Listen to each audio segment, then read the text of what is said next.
Olá, vamos dar continuidade ao nosso estudo de O Livro dos Espíritos, onde no vídeo anterior nós estudamos a questão 155 da pergunta que Kardec faz sobre como se dá a separação entre a alma e o corpo físico. E agora, nesse estudo, na questão 159, aí nós vamos ver a pergunta de Kardec que diz o seguinte: que sensação experimenta a alma no momento em que se reconhece no mundo dos espíritos, ou seja, após o desligamento, após a passagem, como que ele se encontra lá no plano do espírito, ok? E a resposta dos espíritos é: depende. Se fizeste o mal com o desejo de fazê-lo, no primeiro momento envergonhar-te-ás de tê-lo feito. Para o justo é bem diferente. Ele se sente como aliviado de um grande peso, pois não temo nenhum olhar perquiridor. Ou seja, no vídeo anterior nós abordamos a questão de que quanto mais preso à matéria, mais difícil é o desligamento dos laços do perispírito às moléculas do corpo físico. Ainda voltando ao livro O Céu e o Inferno, agora um pouco no item 6 do primeiro capítulo da segunda parte do livro, Kardec vai nos explicar o seguinte: na transição da vida corporal para o espiritual, produz-se ainda um outro fenômeno de importância capital, a perturbação. Talvez alguém no passado tenha lido este trecho e tenha interpretado indevidamente, pois que às vezes circula no nosso meio espírita, né, que todo ser que desencarna passa obrigatoriamente pelo umbral, nas zonas inferiores. Não é verdade, tá? A realidade é esta. Todo ser que desencarna passa por um período de perturbação. Ou seja, nós estamos falando de mudança vibracional da matéria para mudança vibracional do fluido do corpo perispiritual, ok? Então, vamos ver a explicação. Nesse instante, a alma experimenta um torpor que paralisa momentaneamente as suas faculdades, neutralizando, ao menos em parte, as sensações. É como se disséssemos um estado de catalepsia, de modo que a alma quase nunca testemunha conscientemente o derradeiro suspiro, diferentemente daquilo que nós dizíamos dos seres que o desenlace da alma não se dá de imediato, demora-se muito tempo, meses, anos, né? Aí o sofrimento do espírito é maior. Esses são, como nós vamos ver, aqueles mais apegados à matéria, ok? Dizemos quase nunca, porque há casos em que a alma pode contemplar conscientemente o seu desprendimento, como em breve veremos. A perturbação pode, pois, ser considerada um estado normal no instante da morte e perdurável por tempo indeterminado, variando de algumas horas até alguns anos. À proporção que se liberta, a alma encontra numa situação comparável à de um homem que desperta de profundo sono. As ideias são confusas, vagas, incertas. A vista apenas distingue como que através de um nevoeiro, mas pouco a pouco se aclara, despertando-se-lhe a memória e o conhecimento de si próprio. Bem diverso é, contudo, esse despertar, calmo para uns, acordar-lhes com sensações deliciosas, e tétrico é aterrador e ansioso para outros, é qual horrendo pesadelo. Ou seja, isso é combinando com a resposta dada à questão 159 que Kardec faz, né? Quando os espíritos falam, ó, depende, né? O acordar no plano espiritual vai ser calmo e tranquilo para quem praticou bem e para aqueles que tinham prazer em praticar o errado, praticar o mal, né? Vai ser mais difícil. A esse respeito, a esta questão do estudo do Chico, na questão 159, nós vamos ter no livro Religião dos Espíritos uma mensagem de Emmanuel que diz que foi estudada na reunião pública de 19 de junho de 1959. E sobre essa questão 159, o título da mensagem de Emmanuel é Na Grande Barreira. Diz o seguinte: a crônica terrestre costuma anotar esse ou aqueles acontecimentos em torno da morte dos chamados os grandes do mundo, né? A gente talvez nunca tenha refletido, né, como que se deu a passagem de uma série de espíritos que conhecemos através da história, né? Como que for a sua passagem? E aqui Emmanuel enumera uns pouquíssimos casos, tá? Mas para nós refletirmos quanto à nossa própria existência. Diz ele o seguinte: Carlos V da Espanha, que foi o soberano de vasto império, termina os seus dias na penumbra do claustro, experimentando o féretro que lhe carregaria o corpo para o sepulcro, à feição de obsesso vulgar. Elizabeth I da Inglaterra, depois de manobrar largamente o poder, separa-se do trono rogando desesperadamente. As falas últimas da vida dela é a seguinte: Senhor, Senhor, cedo todo o meu reino por um minuto a mais de vida. Olha o que é apego à materialidade, né? Cedo todo o meu reino por mais um minuto de existência. Molière, o escritor francês, tem os próprios restos sentenciados ao abandono. Napoleão, o grande estrategista, coroado imperador, plasmou com punhos de bronze temor e admiração em milhões de súditos, mas não soube guerrear o câncer que lhe exauriu a força vital na solidão da ilha de Santa Helena, para onde ele foi deportado. Comte, Augusto Comte, o fundador do positivismo, superestimando o próprio valor, grita desapontado perante a fronteira de cinza.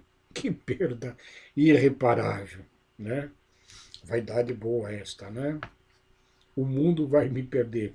Como até no Nero, nas suas canções, né? Que quando ele morre a lenda ou o histórico diz, né, que ele diz que o mundo perde um grande artista, né? Ele se achava um grande artista. E nessa reflexão que faz nessas citações Emmanuel, né, nós aqui começamos a lembrar outros tantos grandes vultos da história que temos alguns conhecimentos, né? E pensar como teria sido talvez as suas passagens no deixar deste planeta, né?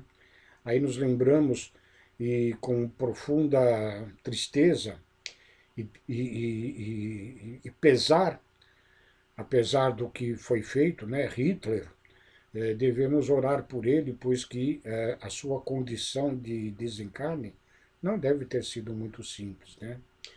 Átila I, embora conquistando, fazendo conquista como os outros tantos reis e guerreiros e imperadores, né? Também provocando a morte de inocentes ao longo dos seus caminhos, né? E assim outros tantos guerreiros, né? Mas lembramos-nos também da forma como que muitos teriam desencarnado, espíritos mais amorosos, né? Como João Evangelista na ilha de Patmos, né? Onde ele, segundo nos consta, veio a falecer com mais de 90 anos de existência, já no final do século I, ou Francisco de Assis, almas já mais espiritualizadas, mais voltadas para o mundo real da nossa existência como espíritos, né?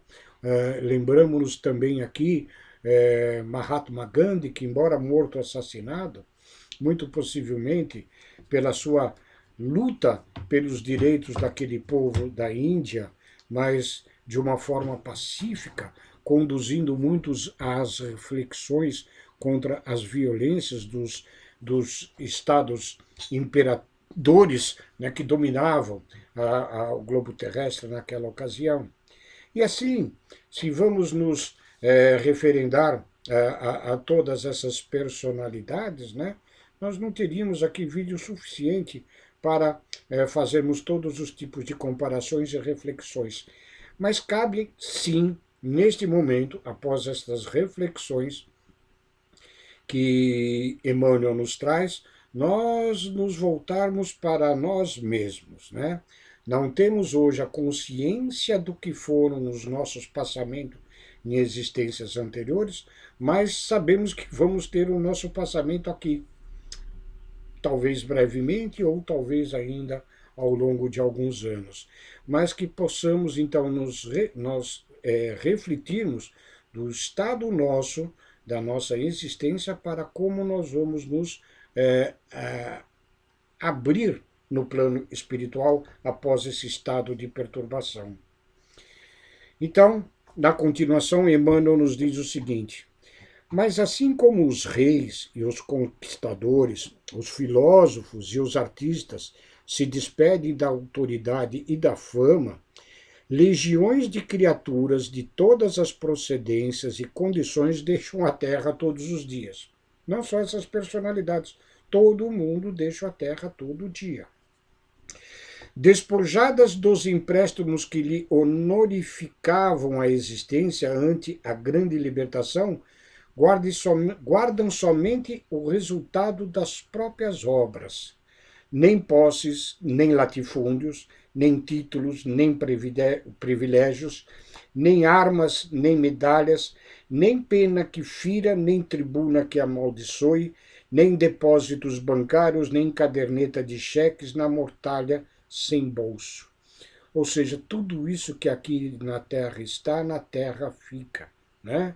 Então, quando nós passarmos para o nosso passamento, para a nossa libertação das teias terrestres, né, nós vamos levar tão somente o fruto, o resultado das obras que aqui fizemos, de como nós nos relacionamos, de como foram as nossas atitudes diante da vida em si, nós conosco mesmo, e também diante da atitude nossa, da vida com aqueles que cruzam o nosso caminho, os nossos semelhantes, principalmente aqueles que coabitam conosco o mesmo lar, a mesma família, o mesmo grupo consanguíneo ou não, tá?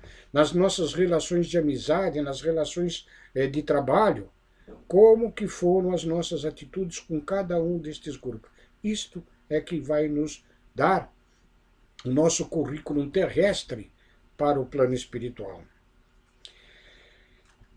E aí, segundo sem essas posses todos, imobilizam-se e dormem, continua Emmanuel, e acordam buscando os planos em que se situaram os sentimentos, dando a impressão de estranha ornitologia nas esferas do espírito.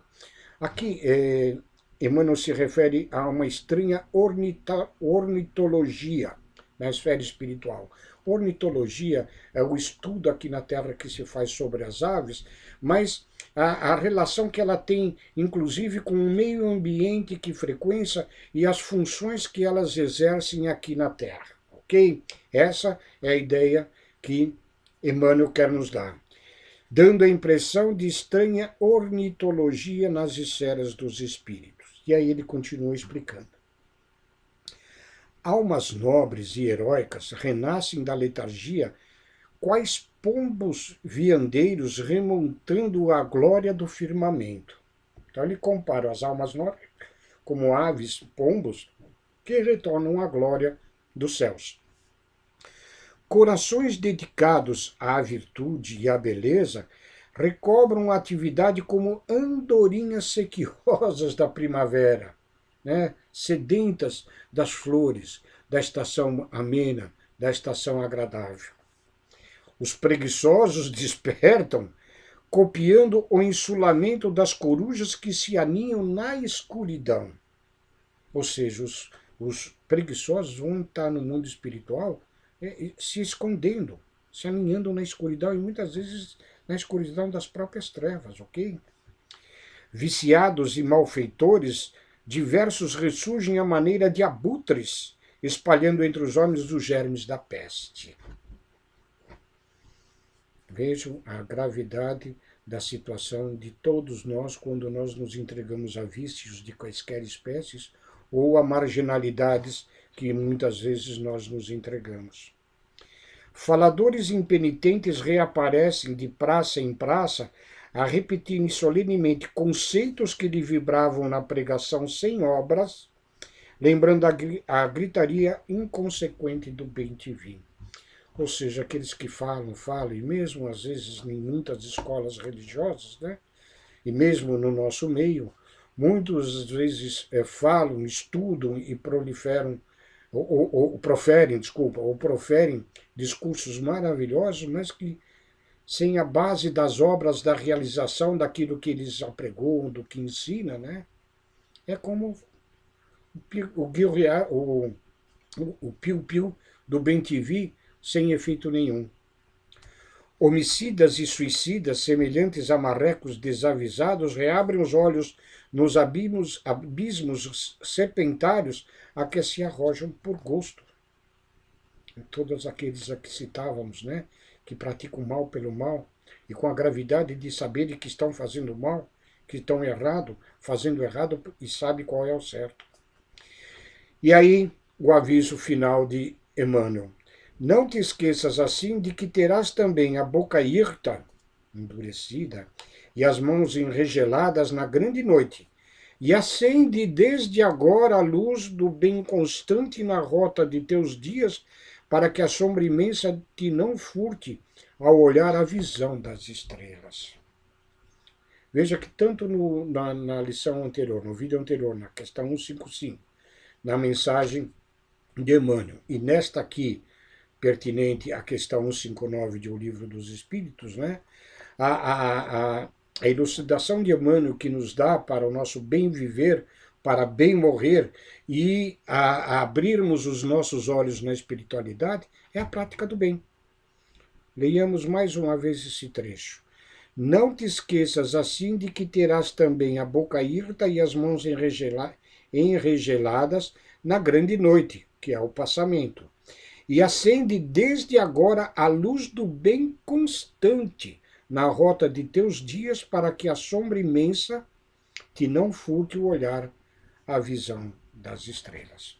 Era mais essa lição pertinente aos estudos feitos por Chico Xavier da obra de Kardec, O Livro dos Espíritos, ok? Fiquem com Deus e aguardamos para a próxima semana a continuação de estudo destes vídeos. Muito obrigado, fiquem com Deus.